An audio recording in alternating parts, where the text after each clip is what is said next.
اور جو کتاب میں نے اپنے رسول محمد صلی اللہ علیہ وآلہ وسلم پر نازل کی ہے، جو تمہاری کتاب تورات کو سچا کہتی ہے، اس پر ایمان لاؤ اور اس سے منکر اول نہ بنو، اور میری آیتوں میں تحریف کر کے ان کے بدلے تھوڑی سی قیمت یعنی دنیاوی منفعت نہ حاصل کرو، اور مجھے سے خوف رکھو، اور حق کو باطل کے ساتھ نہ ملاؤ، اور سچی بات کو جان بوجھ کر نہ چھپاؤ، اور نماز پڑھا کرو اور زکوٰۃ دیا کرو، اور خدا کے آگے جھکنے والوں کے ساتھ جھکا کرو۔ یہ کیا عقل کی بات ہے کہ تم لوگوں کو نیکی کرنے کو کہتے ہو اور اپنے تئیں فراموش کیے دیتے ہو، حالانکہ تم کتاب خدا بھی پڑھتے ہو، کیا تم سمجھتے نہیں؟ اور رنج و تکلیف میں صبر اور نماز سے مدد لیا کرو، اور بے شک نماز گراں ہے مگر ان لوگوں پر گراں نہیں جو عجز کرنے والے ہیں،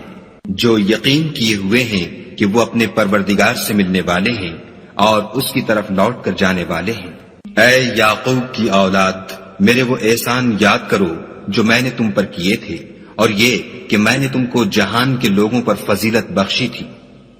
اور اس دن سے ڈرو جب کوئی کسی کے کچھ بھی کام نہ آئے، اور نہ کسی کی سفارش منظور کی جائے، اور نہ کسی سے کسی طرح کا بدلہ قبول کیا جائے، اور نہ لوگ کسی اور طرح مدد حاصل کر سکیں۔ اور ہمارے ان احسانات کو یاد کرو جب ہم نے تم کو قوم فرعون سے مخلصی بخشی، وہ لوگ تم کو بڑا دکھ دیتے تھے، تمہارے بیٹوں کو تو قتل کر ڈالتے تھے اور بیٹیوں کو زندہ رہنے دیتے تھے، اور اس میں تمہارے پروردگار کی طرف سے بڑی سخت آزمائش تھی۔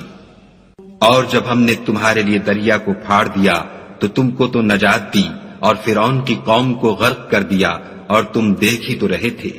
اور جب ہم نے موسیٰ سے 40 رات کا وعدہ کیا تو تم نے ان کے پیچھے بچڑے کو معبود مقرر کر لیا، اور تم ظلم کر رہے تھے۔ پھر اس کے بعد ہم نے تم کو معاف کر دیا تاکہ تم شکر کرو۔ اور جب ہم نے موسیٰ کو کتاب اور معجزے عنایت کیے تاکہ تم ہدایت حاصل کرو۔ اور جب موسیٰ نے اپنی قوم کے لوگوں سے کہا کہ بھائیو، تم نے بچڑے کو معبود ٹھہرانے میں بڑا ظلم کیا ہے، تو اپنے پیدا کرنے والے کے آگے توبہ کرو اور اپنے تئیں ہلاک کر ڈالو، تمہارے خالق کے نزدیک تمہارے حق میں یہی بہتر ہے۔ پھر اس نے تمہارا قصور معاف کر دیا، وہ بے شک معاف کرنے والا اور صاحب رحم ہے۔ اور جب تم نے موسیٰ سے کہا کہ موسیٰ، جب تک ہم خدا کو سامنے نہ دیکھ لیں گے تم پر ایمان نہیں لائیں گے، تو تم کو بجلی نے آ گھیرا اور تم دیکھ رہے تھے۔